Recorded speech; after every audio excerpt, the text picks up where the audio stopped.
Hola, buenas tardes. Saludamos a todas las personas que se encuentran aquí, a los ateneístas que hoy están en un acto de homenaje por ser hijo predilecto, han nombrado hijo predilecto a un ateneísta conocido que falleció hace poco, a Luis Gonzalo. Por supuesto le damos la bienvenida a María del Mar y a Antonio, a su familia, a sus amigos y los ateneístas que nos encontramos aquí, ¿no? En primer lugar, quería decir que hoy terminamos un ciclo de un semestre prácticamente de muchas actividades, de actividades bastante densas, porque hemos tenido 6 meses muy activos, con muchas actividades de entregas de premios, de conferencias, presentaciones de libros, cineforum. Hemos tenido muchísimas actividades, pero vamos a proceder a una obra en nuestra sede aquí en el Ateneo de Cádiz, en el que probablemente estemos un mes y pico de parón. No la cultura, porque la cultura no para nunca, y seguiremos formándonos todos, pero sí de actividades en este salón. Volveremos a mediados de marzo, se lo digo aquí a un ateneísta también que trabaja bastante por aquí. Y entonces lo que vamos a hacer hoy es despedir estas actividades con este formato, y en el siguiente ya tendremos otros medios tecnológicos, otra situación diferente. Damos la palabra en primer lugar al doctor Antonio Leopoldo Santiesteban, que es ateneísta, como he dicho antes, y además es copresidente, preside conmigo en la sección de Filosofía, Ciencias Sociales y Educación. Va a presentar a María del Mar, que la va a presentar él, y entonces pues te damos la palabra, ¿vale? Cuando tú quieras.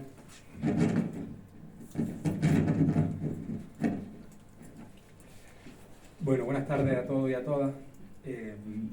A mí me gustaría hoy, antes de comenzar, ¿no?, con el desarrollo de la presentación, pues bueno, agradecer la presencia de todos aquí. Yo creo que es un acto hoy sin duda especial, no solo por la coyuntura del cierre de un ciclo y de una obra en una instalación que ya tiene tiempo y que va a comenzar a ser por lo menos físicamente diferente dentro de un tiempo, y con el acto de hoy, como digo, se cierra una etapa y creo que eso ya lo hace especial. Si uno le une a esto el hecho de la familiaridad que tiene el acto hoy para muchos de los que estamos aquí, pues sin duda lo adorna con unos tintes que lo hacen aún más especial, ¿no? Insistiendo en esta idea. Miren, yo tengo hoy el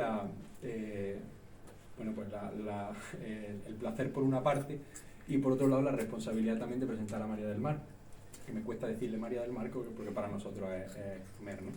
Pero es un placer por un lado y es una responsabilidad por otro, porque no es sencillo, si uno realmente piensa un poco, hacer coincidir o hacer que coexistan en 5 minutos o en 10 minutos, por una parte, lo que realmente yo siento de admiración intelectual por ella, y además, sin que eso pierda brillo, que yo muestre también el amor que le tengo como hermano, es decir, el amor fraternal que le tengo. Entonces, bueno, voy a intentar que la primera parte de la presentación se dedique a esta primera vertiente más académica de ella, y que la segunda sea quizás un poco más personal, pero realmente no creo que lo vaya a conseguir, porque al final se van a entremezclar ambas laderas de la misma montaña, que para uno es muy complicado desligar. Mire, María del Mar nace en Almería en el año 93 y es muy joven, por lo tanto. Voy a hacer uso un poco hoy del papel por una cuestión, los que me conocen no lo suelo hacer, pero hoy voy a tirar un poco de lectura escrita, porque con eso voy a prevenir que me embargue un poco la emoción, y de esa forma creo que conseguiremos operar. Bueno, como digo, María del Mar nace en el año 93, muy joven por lo tanto, y le sucede lo mismo que le sucede a muchos de los que provenimos de aquella tierra. Le pasa que al alejarnos de aquel sitio, pues pareciera que las raíces del sitio, al alejarnos nosotros, se ponen un poco tensas y nos recuerdan que venimos de allí, ¿no? En concreto, ese allí para nosotros y para ella son otras costas, son las costas del Mediterráneo, y en particular una playa, la playa del pueblo al que tanto queremos, que es Adra. Y miren, hace unos días, para la familia, pues María del Mar compartía un extracto de un libro de Juan Goytisolo, que son Los campos de Níjar, y que yo quiero leerle hoy. Me aventuro a pensar una primera cosa de ella que les quiero transmitir, y es que con ese texto informal que nos enviaba, creo o adivino a pensar que a ella le sucedía una cosa, y es que una de sus preocupaciones intelectuales, y soy consciente de que así es porque así me lo ha transmitido, es reflexionar sobre de dónde proviene, es decir, de dónde viene ella, que es una preocupación que siente ella ahora mismo, pero que creo que es universal en la especie humana, y es la de indagar un poco en la genealogía, ver de dónde provenimos y por qué nos hemos configurado como nos hemos configurado, ¿no? Y en ese sentido nos recordaba María del Mar hace poco el texto que les voy a leer y que escribió Juan Goytisolo, siendo muy joven, teniendo prácticamente la edad que tiene ella hoy, al ver los campos y al ver los campesinos de aquellas tierras almerienses a mediados del siglo pasado. Decía Goytisolo, por primera vez desde que recorro el país se me ocurre que los almerienses nunca han sido protagonistas de su historia, sino más bien comparsas, resignados y mudos. Ocupadas sucesivamente por fenicios, cartagineses, romanos, visigodos, los almerienses regaron con su sangre las posesiones de Europa, África, Oceanía y América, y su sacrificio no aportó ninguna compensación a su patria chica. En el siglo XVIII era ya la cenicienta de nuestras provincias. Como siempre, continuó ofrendando su hijo al país. Almerienses pequeños, de facciones terrosas, pelo oscuro y mirada centelleante. Nunca habían sido grandes conquistadores como los castellanos o extremeños, navegantes intrépidos como los gallegos o vascos, ni comerciantes de fortuna como los sevillanos o catalanes. Su aportación había sido casi siempre anónima. Formaron la callada tripulación de los galeones, la sufrida tropa de los ejércitos, la mano de obra oscura y abnegada. Y si Almería figura poco en los manuales de historia, allí donde en una época u otra los españoles pusieron pie, las fosas comunes del mundo entero contienen sin duda un buen porcentaje de almerienses. Bueno, pues tierra a contrahistoria, si nos permite la academia esta expresión, la que te vio nacer, la que vio nacer a María del Mar, y a la que, como antes aludí, pues sospecho que ahora tratas de acercarte a través de esta preocupación por volver a tu tierra, aunque sea a través de los libros. Miren, María del Mar es licenciada en Filología Hispánica por la Universidad de Granada. Obtuvo el título en el año 18, y el nombre que lleva su trabajo final de carrera da cuenta de un compromiso muy temprano que tiene acerca de una educación que sea inclusiva, que es una cuestión esencial en nuestros días.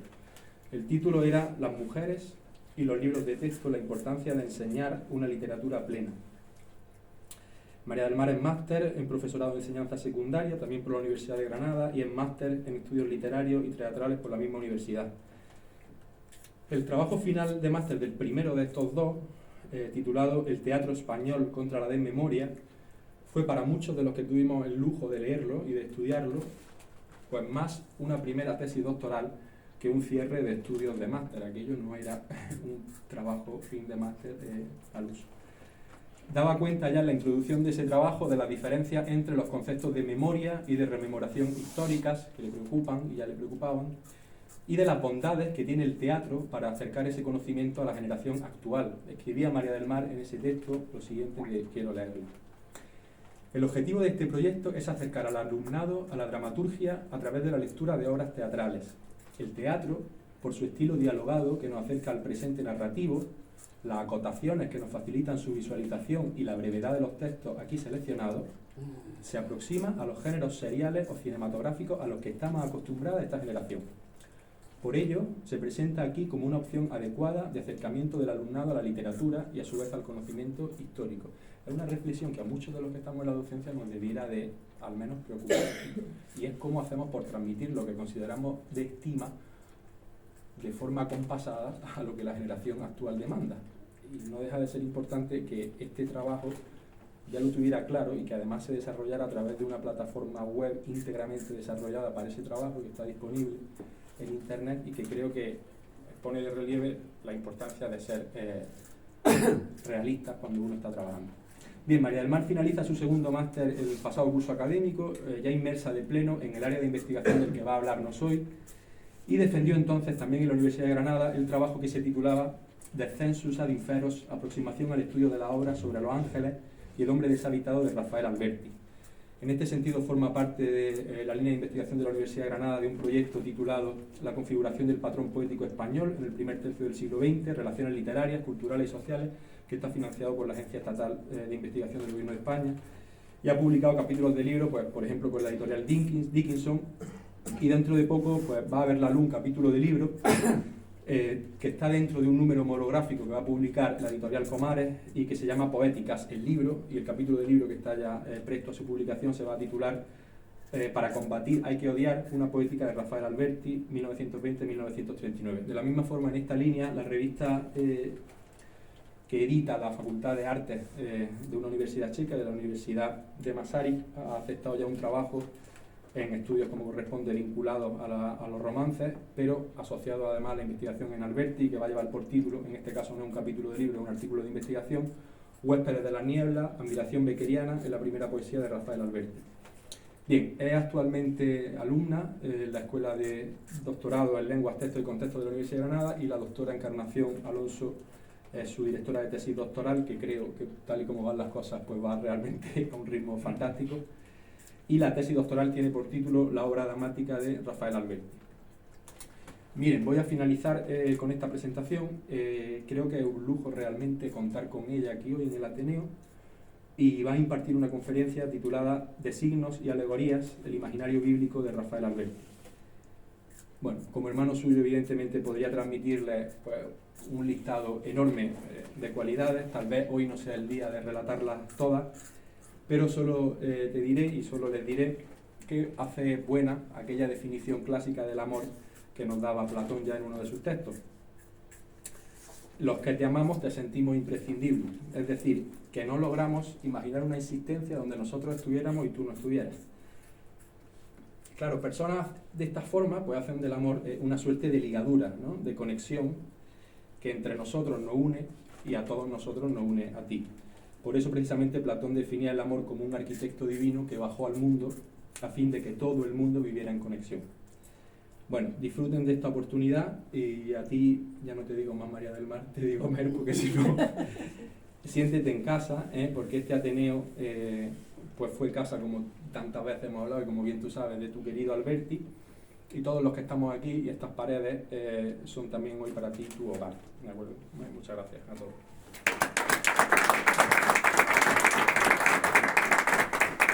Muchas gracias, Antonio, por tu presentación emotiva, densa y muy efectiva. Pasamos la palabra a María del Mar, a la que le agradecemos muchísimo su presencia aquí hoy. Buenas tardes a todas y a todos. Voy a intentar que después de la presentación no se me quiebre demasiado la voz. Algo está trabajo.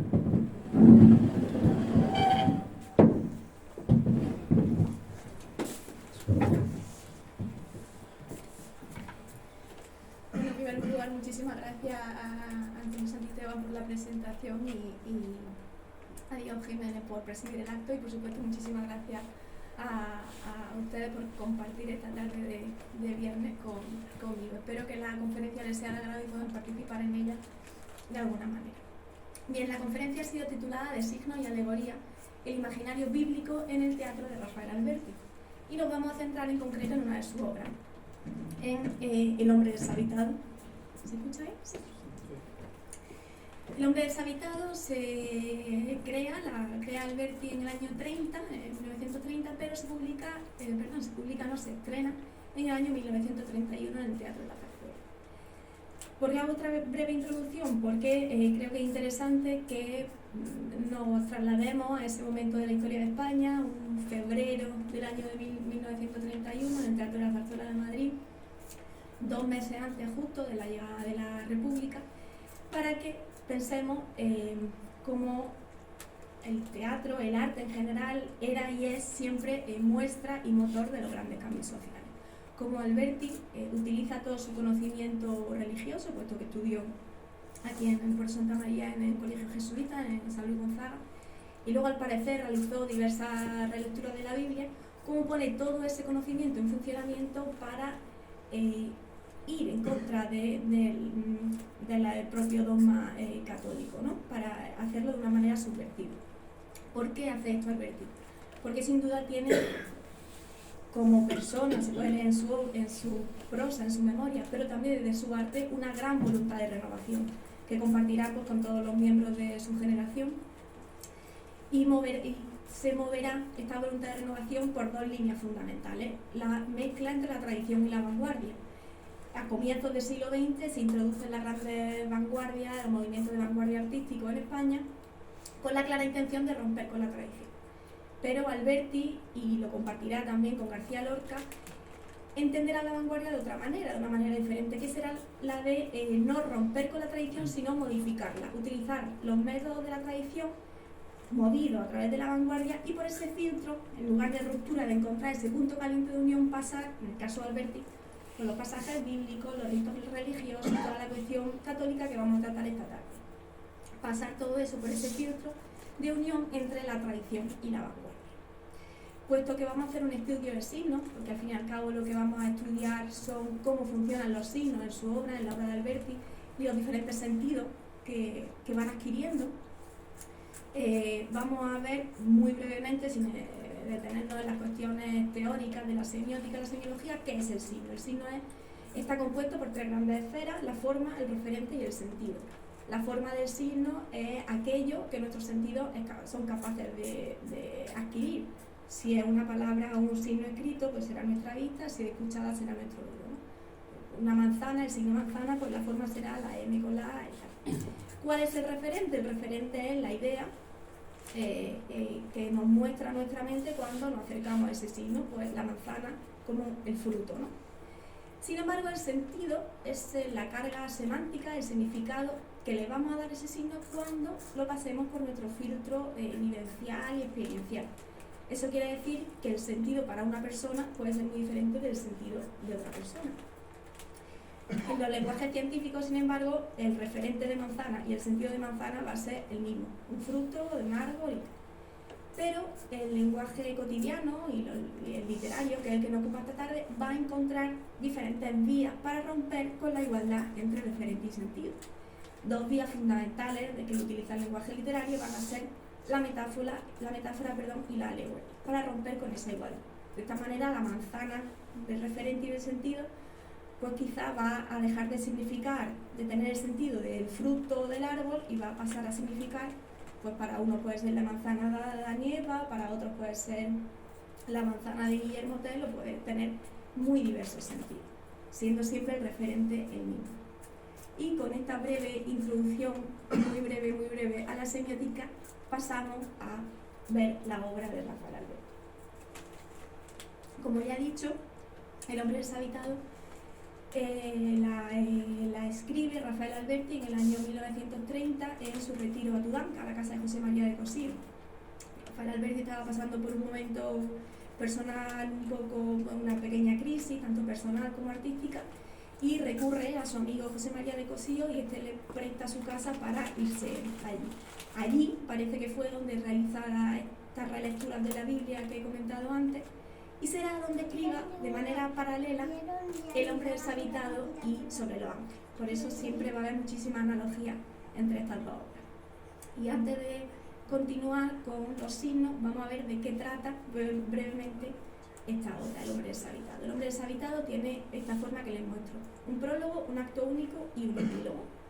En el prólogo, la obra comienza con una escena oscura en la que aparece una alcantarilla en el centro, y de la alcantarilla empiezan a aparecer hombres vestidos de buzo. Y al tercer hombre vestido de buzo que aparece en esa alcantarilla se le va a acercar un personaje principal, que es el vigilante nocturno. Se le acerca con una linterna y le dice: este cuerpo, porque es un cuerpo vacío, el alma está vagando en otro sitio, voy a hacer que tu cuerpo se una con tu alma, y de esa manera te voy a traer a la vida, porque no estás en la vida. Y además de darte vida, te voy a dar la compañía de una mujer con la que has de vivir felizmente toda tu vida. El hombre deshabitado al final acepta, se le dan también el acceso a 5 sentidos, que serán personajes de la obra, y nos vamos así al acto único. El hombre y la mujer viven juntos en un lugar muy parecido a nuestra idea de paraíso, en un prado verde, con un lago en el centro, un gran árbol, una casa. Y el hombre y la mujer viven felices, corretean, están felices, y de repente la mujer dice: ¿qué es la tristeza? No se habían planteado qué es la tristeza o qué es el mal. El mal no existe en ese paraje ni siquiera como idea, hasta que de repente aparece un nuevo personaje en ese acto único, que llega allí de casualidad, está como perdido el personaje, está herido, casi desmayado, y entonces la mujer corriendo va a casa a traerle algo de beber, mientras el hombre la sostiene, y cuando la mujer se ha ido, abre los ojos ese personaje y le dice al hombre: yo soy la tentación, llevo buscándote muchísimos años y he venido aquí con un objetivo claro, que es que mates a tu mujer y te vengas conmigo. Entonces el hombre dice: ¿qué hago? No sé qué hacer. Y comienza un debate ético: qué está bien, qué está mal, qué debo hacer. Pero esos 5 sentidos empiezan a decirle: vete con la tentación, no va a haber nadie como ella y tal. Y al final el hombre mata a su mujer y se va con la tentación. Pero cuando se está yendo con la tentación, aparece el espíritu de la mujer con un revólver y mata al hombre. Muerto el hombre, ya nos vamos al final de la obra, que será el epílogo. En el epílogo aparece una escena muy similar a la del comienzo, un escenario oscuro con una alcantarilla, y el vigilante nocturno va a juzgar a ese hombre por los actos que ha cometido y lo va a condenar por toda la eternidad. Una vez condenado el hombre, se acaba la obra. Bien, ya hemos visto el argumento de la obra, y ahora sí nos vamos a ir desgranándola, vamos a ir analizando todos estos, algunos de ellos, porque no tenemos tiempo para todos, pero algunos de estos signos que hemos ido mencionando en el argumento. Bien, el hombre deshabitado tiene la forma, como hemos visto anteriormente, de un auto sacramental. La forma estructural, pero también de contenido. Un auto sacramental es una forma clásica de nuestro teatro que se utilizó muchísimo durante el Renacimiento y Barroco. Calderón será su gran representante, pero como vemos en su propio nombre, es una fórmula teatral ligada a la tradición religiosa. Auto sacramental, Alberti incluso dirá que es un auto sacramental sin sacramento, con esta idea que hemos mencionado al principio de ir tomando cuestiones de la tradición e ir reformándola y renovándola desde sus propios preceptos. Es una fórmula ligada a la tradición religiosa, puesto que el estramento eclesiástico utilizaba estas fórmulas teatrales para poder acercar al pueblo la enseñanza bíblica, porque el pueblo, pues ya sea por falta de nociones de lectura, no tenían acceso. ¿Y en qué se basa el auto sacramental, además de esa forma que hemos visto? En la alegoría. Un auto sacramental es una alegoría, en la que cada personaje no va a quedarse en ese plano literal. Una alegoría es una narración con un plano literal y un plano figurado. Ese plano literal, existen unos personajes, le ocurre una serie de hechos y termina de tal manera. Pero va a tener un plano figurado, de tal manera que cada personaje va a representar una idea. Puede ser la idea del bien, la idea del mal, la idea de la felicidad, la idea de la bondad. Y esta fórmula teatral va a ser también la base de la escritura bíblica. Las narraciones bíblicas son grandes alegorías, donde no todo se queda en el plano literal, sino que todo aquello que tiene una enseñanza, y cada personaje va a tener esa idea, ¿no? Va a configurar una idea. Y uno de esos signos que vamos a ver en nuestra obra va a ser el del nacimiento y el bautismo. Como ya he comentado al comienzo, cuando hemos visto el argumento de la obra, a ese personaje, a ese cuerpo deshabitado, se le acerca el vigilante nocturno con una linterna y le va a decir, y le dice que le da vida, que va a perdonar lo que debió de pasar para que el cuerpo y el alma se disociaran. No sabemos, el lector no sabe qué es lo que ha ocurrido, pero sabemos que algo ha debido de ocurrir. De esta manera, aparte de estar dándole vida, está llevando a cabo una acción muy similar a uno de los 7 ritos fundamentales de la Iglesia Católica, que es el bautismo. El bautismo es el perdón de los pecados cometidos para que la persona pase a formar parte de la Iglesia Católica. En el caso de los bebés, pues se perdona el pecado original. Y entonces el hombre deshabitado, cuando se le acerca esa gran luz a la cara, no entiende que es un alma, no entiende que es una luz, y dice: sin memoria, sin alma, yo no sé lo que quieres decirme. Yo soy un hombre del subsuelo, una sombra que se ha movido siempre entre tinieblas y aguas corrompidas. Viene a despertarme con visiones y palabras que para mí no tienen sentido. la luz, la memoria, el alma, el alma, el alma. ¿Qué es eso?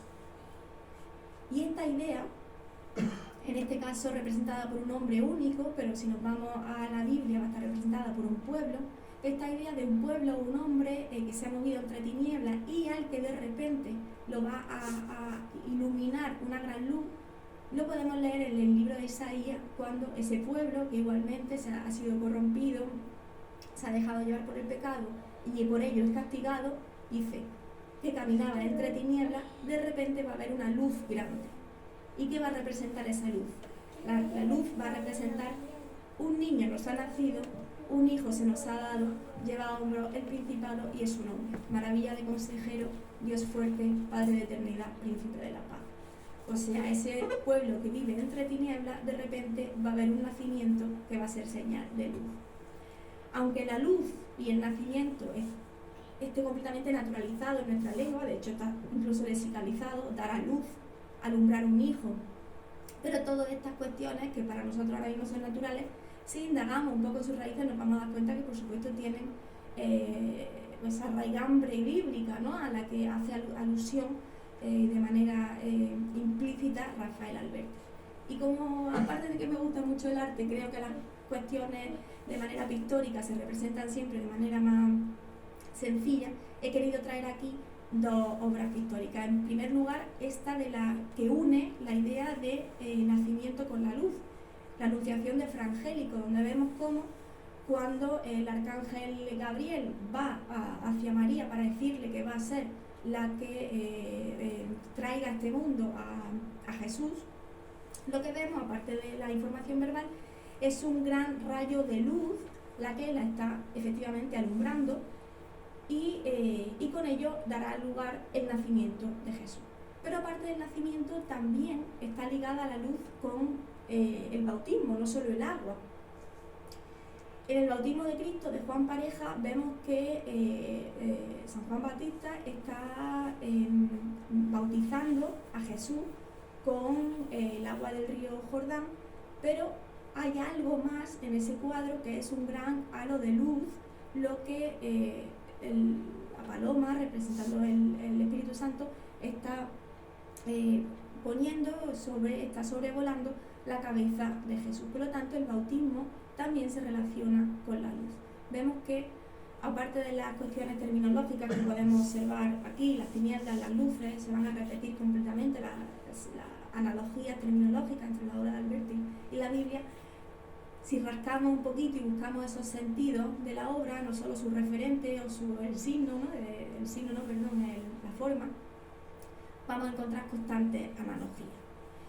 Otro de los 7 ritos fundamentales de la Iglesia Católica va a ser el matrimonio, y también lo vamos a encontrar en la obra albertiana. El vigilante nocturno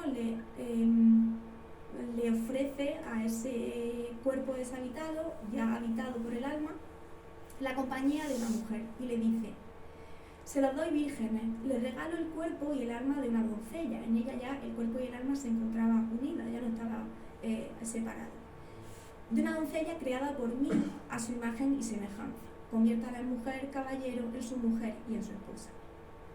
Esta cuestión de la imagen y semejanza, pues probablemente la tenemos todo en nuestro imaginario, puesto que viene de uno de los libros más leídos de la Biblia, que es el Génesis. Dijo Dios: hagamos al hombre a nuestra imagen y semejanza. Y creó Dios al hombre a su imagen, a imagen de Dios creó, varón y mujer lo creó.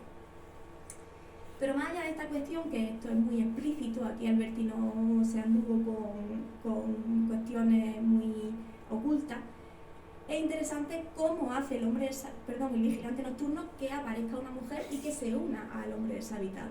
El vigilante nocturno hace elevarse del suelo a una mujer que se encuentra dormida y está vestida con ropa o con tela blanca. Y le dice al hombre que para que esa mujer se despierte tiene que darle un beso, y de esa manera se despertará. Pero nos detenemos aquí en una cuestión de unos signos que me parecen muy interesantes. El hombre deshabitado no le va a dar un beso, sino que le va a dar 3 besos a esa mujer. El signo del 3 y el signo del beso puede tener muchísimo sentido, pero si nos quedamos en el territorio bíblico en el que nos estamos moviendo, ambos, el número 3 y el beso, vamos a encontrarlo en la Sagrada Escritura con una carga semántica positiva y con una carga semántica negativa. Como hemos dicho, los sentidos siempre al final pasan por el centro vivencial experiencial y dependiendo de quién lo lea, pues le puede dar uno a otro. Y aquí he traído unos ejemplos. Del número 3, desde esa idea positiva en la Biblia, pues sin duda tenemos el Dios Trinitario, Padre, Hijo, Espíritu Santo, la triada Jesús, María y José, los 3 días y las 3 noches que debieron transcurrir hasta la resurrección de Jesús. Pero es cierto que también vamos a encontrar el número 3 desde una perspectiva negativa. Recordemos también que el número fue el buzo número 3 al que se le acercó el vigilante nocturno para insuflarle vida. Como negativo tenemos también las 3 negaciones de Pedro cuando, una vez que es prendido Jesús, que lo van a llevar hacia la crucifixión, los grandes sacerdotes de la ciudad están buscando quiénes eran aquellos 12 apóstoles que seguían a Jesús, y Pedro lo negará 3 veces. Pero además de eso, es con un beso con lo que la despierta. Probablemente todos y todas tenemos en nuestro imaginario la cuestión del beso despertador, desde una perspectiva positiva, ¿no? Sobre todo alimentado por la historia de los hermanos Grimm. Por una cuestión temporal, Alberti también tuvo acceso a la historia de los hermanos Grimm y pues no sabemos si se alimentó de ello o no, pero como ese beso despertador de una mujer, como un acto mágico, ahí está la cuestión. Pero también desde una perspectiva negativa podemos entenderla acercándonos un poco más al territorio en el que nos estamos moviendo, que será el beso como traición y condena. Aquí he traído este cuadro maravilloso de Caravaggio, que es el prendimiento de Cristo. Como sabemos, tras la última cena, antes de la última cena, Judas le dice a los grandes sacerdotes que tras esta cena él será quien se acerque al que estaban buscando, a Jesús, le dará un beso y de esta manera sabrán a quién tienen que prender. Y después de esto pues se dará lugar el prendimiento. Por tanto, el beso también puede tener esa connotación de traición y condena. ¿Y por qué el hombre deshabitado va a intentar traicionar o a tener la intención de traicionar y condenar a esa mujer? Pues probablemente el hombre deshabitado no lo sabe, pero como le dirá después al final de la obra, ese hombre deshabitado, el vigilante nocturno, él sí lo sabía. Está trayendo a una mujer que físicamente incluso está vestida con ropa blanca, está como apaciblemente dormida, ¿no? Ese es el símbolo de pureza de la ropa blanca. El darle un beso la está trayendo, el despertar, la está trayendo a un mundo que al final va a ser una condena, porque va a acabar asesinada.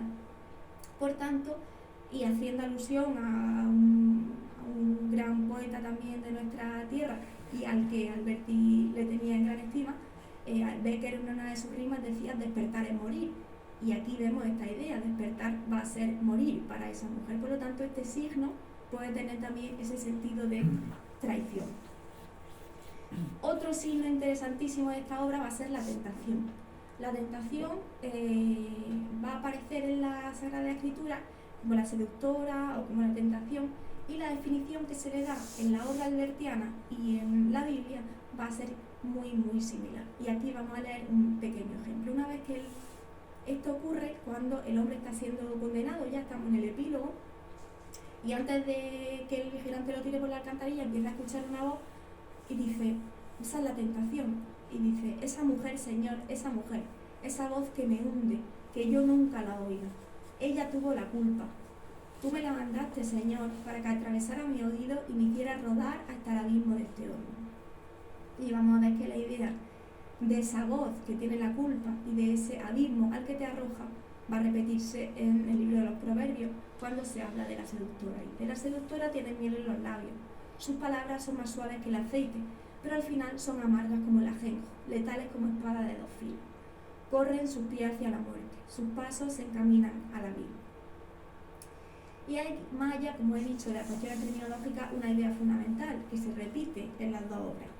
Y la traigo con este fresco que se encuentra en la Capilla Sixtina de Miguel Ángel, Caída del hombre, pecado original y expulsión del paraíso.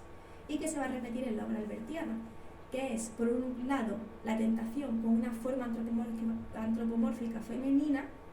Si vemos en la parte izquierda, que tengo un problema con la derecha y con la izquierda, creo que es la izquierda, del cuadro, vemos cómo esa serpiente que aparece en la Biblia, en el cuadro de Miguel Ángel, que al final todos son cuadros, son representaciones pictóricas de diferentes pasajes de la Biblia, va a acabar en el cuerpo de una mujer, ya no es solo la serpiente.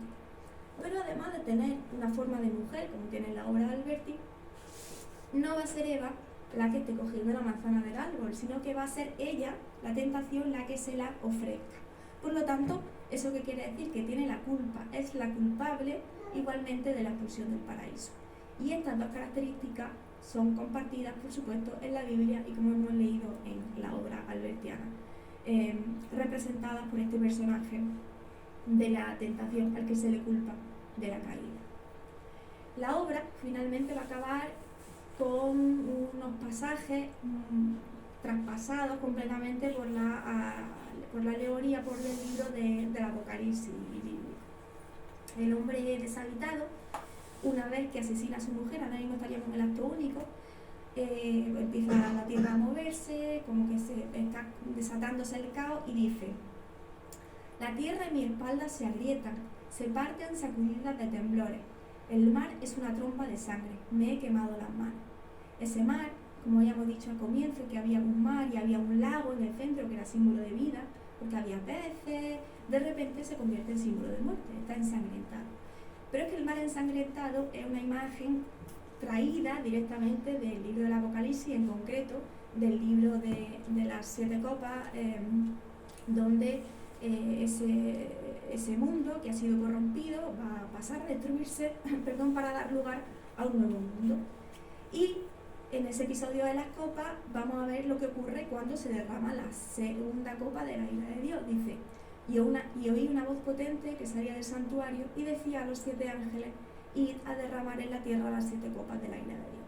El segundo derramó su copa en el mar y el mar se convirtió en sangre como de muerto. Vemos que las imágenes son ya no similares, son las mismas imágenes que representan el hecho de cometer un pecado y el desarrollo hacia el caos. Y ya, al final de la obra, cuando ese hombre deshabitado va a ser juzgado y condenado por el vigilante nocturno, vamos a observar cómo las acciones que se llevan a cabo van a ser muy similares a las que encontramos en el libro del milenio, en el Apocalipsis. Dice, esto es una parte, dice el vigilante nocturno, cogiéndole por el cuello de la chaqueta y haciendo además de levantarlo para arrojarle por la boca de la alcantarilla. Le dice: ya no eres de este mundo, tu alma ya es desprecio de las llamas. Vemos que ya el cuerpo y el alma se han vuelto a separar y ahora es el cuerpo el que va a ser arrojado. Dice: ahora va a arder también tu cuerpo. Y despacio lo hace descender. Desaparece el hombre, la boca arroja una espesa columna de humo negro. El vigilante nocturno lo ahoga echándole la tapa. La cierra dándole varias vueltas a su llave. Y en el libro del milenio, en el Apocalipsis, leemos: en este episodio va a ser condenado el demonio capturado, Luzbel es capturado y va a ser condenado durante 1000 años. Dice: y también un ángel que bajaba del cielo con la llave del abismo y una cadena grande en la mano. Sujetó al dragón, en lugar de sujetar la antigua serpiente, o sea, el diablo o Satanás, y lo encadenó por 1000 años. Lo arrojó al abismo, echó la llave y puso un sello encima para que no extraviera las naciones antes que se cumplan los 1000 años. Vemos cómo desde el comienzo hasta el final de la obra la analogía y las similitudes terminológicas son constantes, pero, y ya para terminar, creo que es interesante que, como he dicho al principio, reflexionemos sobre qué ideas está poniendo Alberti sobre la mesa, no solo detenernos en el análisis de estos signos. Alberti, en el febrero del año 31, 2 meses antes de que le llegara la República, va a romper con 2 cuestiones fundamentales, una artística y otra social y política. Por un lado, está llevando a las tablas un teatro inimaginable en aquel momento, porque lo que imperaba en las tablas españolas por aquel entonces eran las obras costumbristas, Arniche, Quintero y con la intención de que estamos en una dictadura, vamos a hacer que el pueblo, cuando venga al teatro, se entretenga, no venga aquí a reflexionar sobre cuestiones de más envergadura, ¿no? Ya hay suficiente, vamos a que se entretenga. Y entonces eso era lo que imperaba en las tablas. En cambio, Alberti, desde una perspectiva puramente artística, está rompiendo completamente con esto, pero desde los propios preceptos de la tradición. Y desde una perspectiva social, está poniendo sobre la mesa una cuestión fundamental, que es la idea de un Dios, aquí representada por ese vigilante nocturno, que tiene para nosotros una vida escrita, pero con una intención buena, ¿no? Vamos a dejarnos de llevar por lo que para nosotros está escrito, porque al fin y al cabo, como en la historia de Job, si mantenemos la fe, vamos a ser, vamos a tener un final feliz. Aquí lo está haciendo al contrario. Para nosotros hay algo escrito, pero lo que está escrito da lugar a que nuestras voluntades se queden completamente dormidas, a que si para lo que está escrito para nosotros es algo negativo, no tengamos opción de cambiarlo, ¿no? Esa idea del despertar es morir, es el despertar es una condena, y además nosotros no tenemos opción a cambiarlo.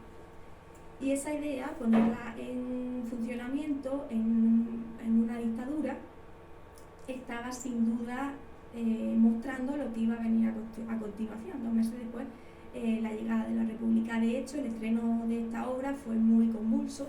Allí en el Teatro La Zarzuela, de hecho al final empezaron a gritar que salga el autor, y Alberti salió y dijo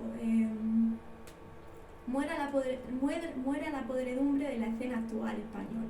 Pues se puede imaginarlo, el revuelo que se montó entre el público se dividió y al final incluso llegó la policía. Y finalmente, pues una breve alusión a la referencia.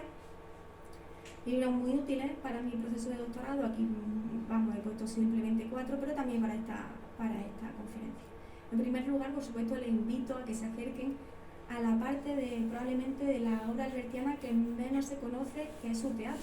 Es un excelso poeta y un magnífico pintor y escritor de prosa, por supuesto, pero también un magnífico escritor de drama, un escritor dramaturgo. Aquí he traído una edición del profesor Eladio Mateo, muy reciente, de comienzos de este siglo, donde recoge obras albertianas que se creían perdidas hasta ese momento, hasta principios del siglo, de nuestro siglo. Pero hay muchas más ediciones. En segundo lugar, su prosa, sus 5 libros de memoria, editados en Alianza, en 3 tomos, de la Arboleda Perdida, donde nos va a contar, pues aparte de toda su vida, también pues esa relación complicada que tiene con la cuestión religiosa. Respecto al signo, aquí lo hemos tratado muy brevemente, pero si les interesa el tema, este libro de las nuevas perspectivas de semiología literaria, pues un estudio semiótico o semiológico sobre la literatura, enfocada sobre todo a la literatura española, pero bueno, de todo en la obra. Y finalmente, sobre las cuestiones bíblicas, pues por supuesto, pues la lectura de las diferentes ediciones de la Biblia, pero también este diccionario es muy interesante.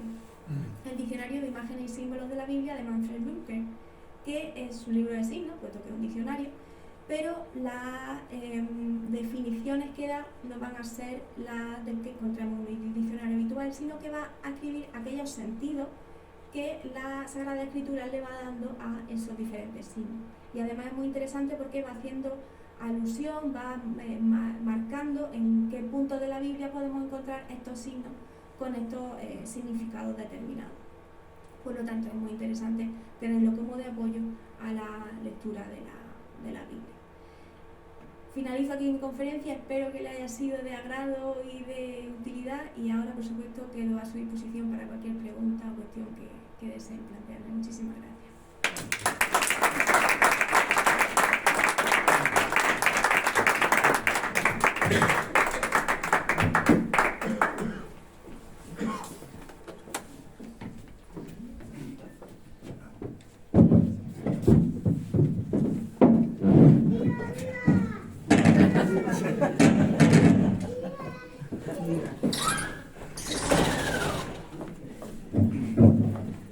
Bueno, muchas gracias, María del Mar, por tu comprimida e ilustrada conferencia. Ilustrada, aprovechando el símil, bueno, el símbolo de la luz, digo ilustrada en el doble sentido, en el sentido de que ha rastreado muy bien los signos del teatro de Alberti, en esa obra en concreto, de 1930, prácticamente ese simbología, esos significados bíblicos que son bastante figurativos, reflejan bastante bien el peso que tiene en ese lenguaje simbólico y alegórico la Biblia, ilustrada también, por supuesto, porque la has ilustrado muy bien y la has dicho muy bien, Entonces, a mí se me ocurren algunas cuantas preguntas, pero evidentemente primero tiene la palabra el público, por si quieren hacer alguna pregunta a la conferencia de María del Mar.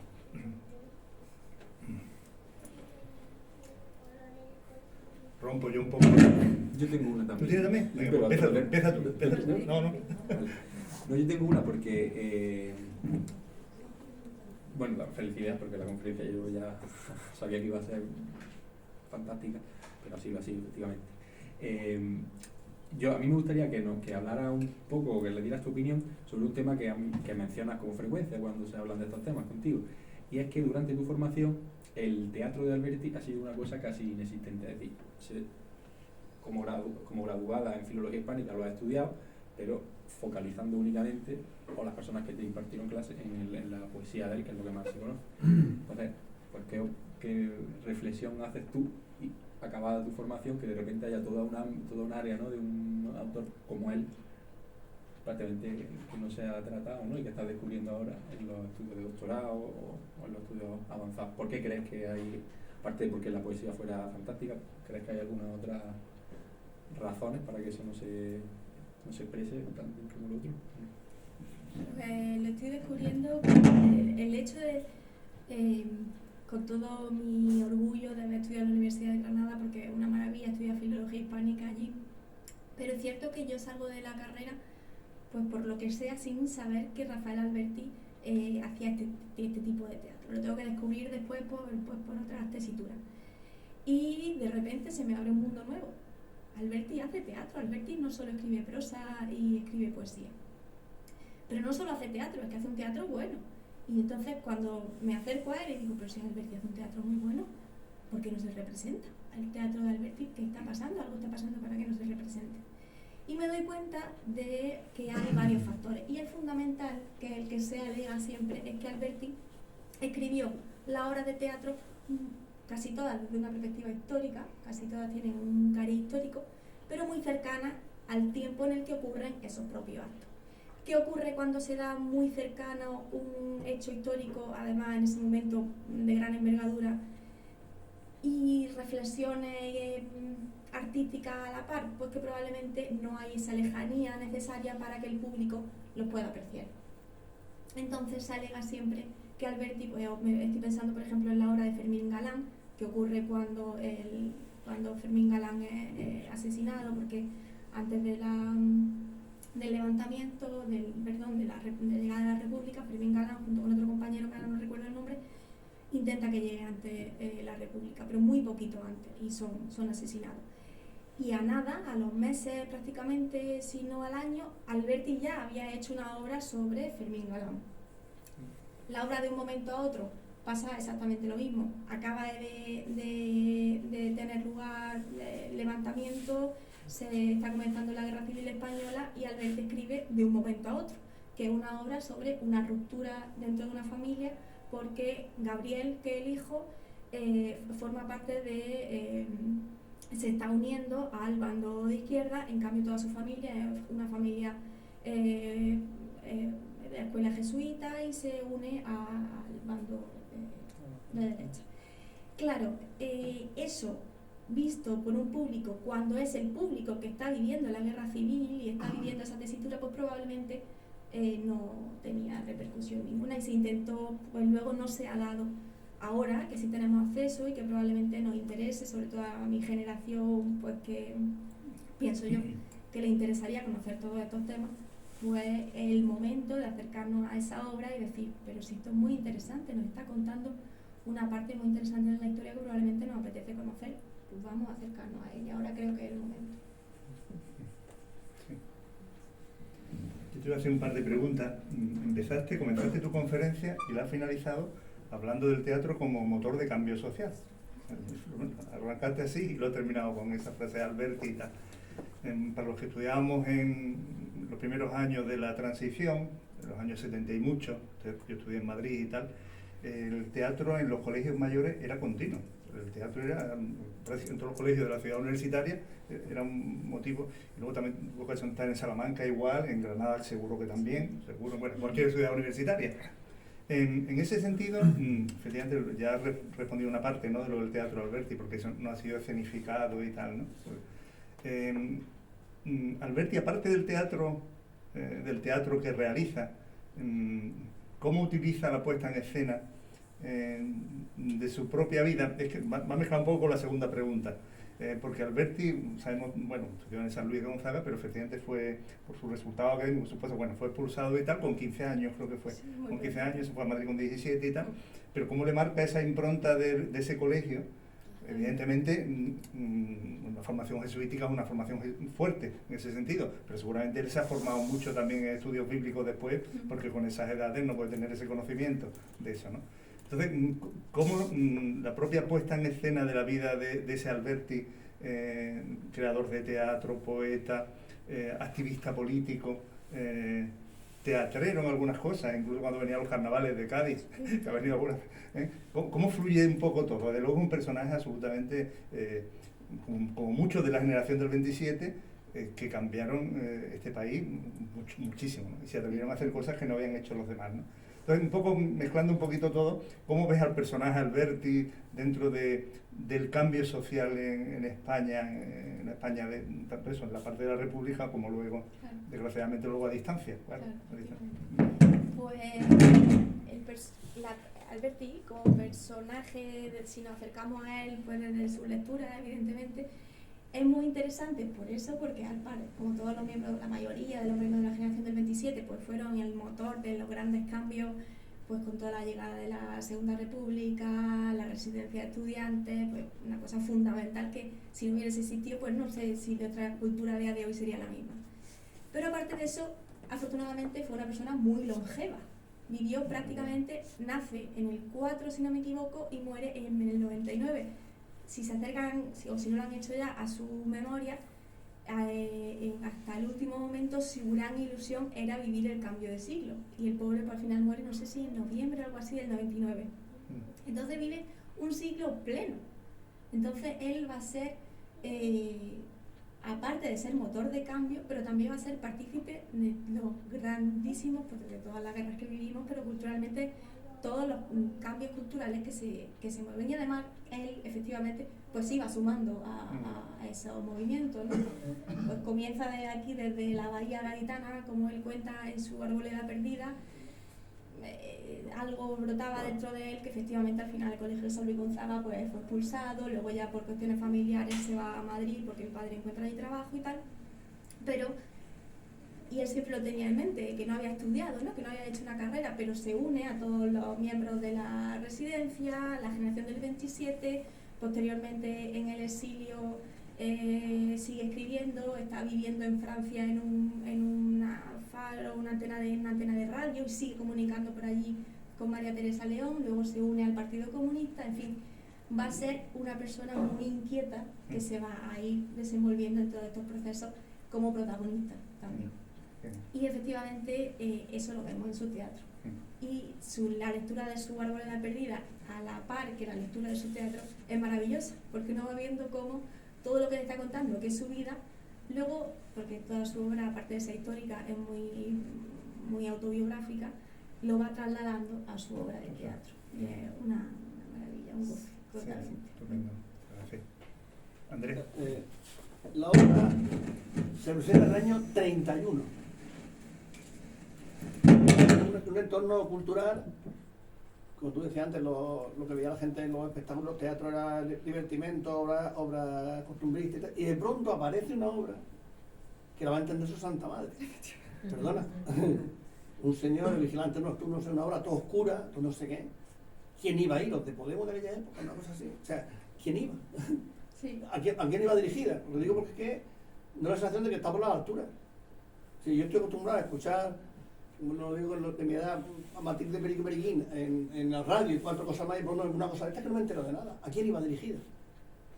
¿Quién era el público en ese teatro que se acabó pegándose uno de ellos? ¿Quién iba? Es que me cuesta de trabajo entender en el año 31 quién iba a ver esa obra tan rara. Pues eso justo lo simboliza, muchas gracias por la pregunta, lo simboliza lo que he dicho antes, lo que pasa justo cuando acaba la obra, que es que el público hace así. De hecho, esto lo cuenta muy bien María Teresa León en su memoria de la melancolía, su libro de memoria, lo cuenta y lo narra con esa narrativa que tiene María Teresa León maravillosa, y lo va describiendo, y dice que de repente el público se dividió en dos. Unos decían que era una obra maravillosa, que tal, y otros pues abucheándolo, que salga el autor, quién ha hecho esto, que tal.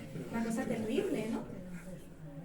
Pero hay que tener en cuenta esa mitad a la que sí le gustó, porque, bueno, el año 31 las vanguardias ya habían pegado fuerte en España, ya había grandes movimientos de vanguardia aquí.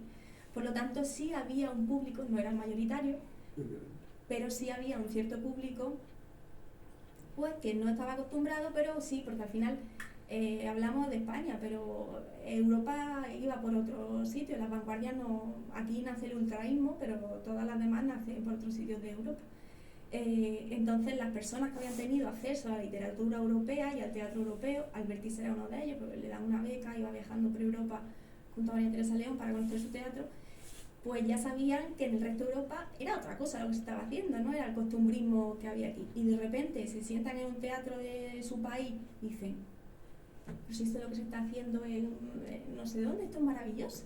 Y les gusta. No era lo mayoritario, pero había un cierto público que había tenido acceso y que sí conocía. ¿A quién iba dirigido? Pues imagino que a ellos, a esa minoría. Pero bueno, que al final las minorías son... Todo el cambio. Claro, efectivamente, por ahí se empieza. Muy bien. Bueno, pues muchas gracias a todas las personas asistentes, por supuesto a María del Mar, que a medida que siga investigando, que siga su investigación, queremos seguir escuchándote. O sea, que tienes tu casa para cuando quieras, y por supuesto Antonio también por tu presentación, ¿vale? Muchas gracias a todos y buenas tardes.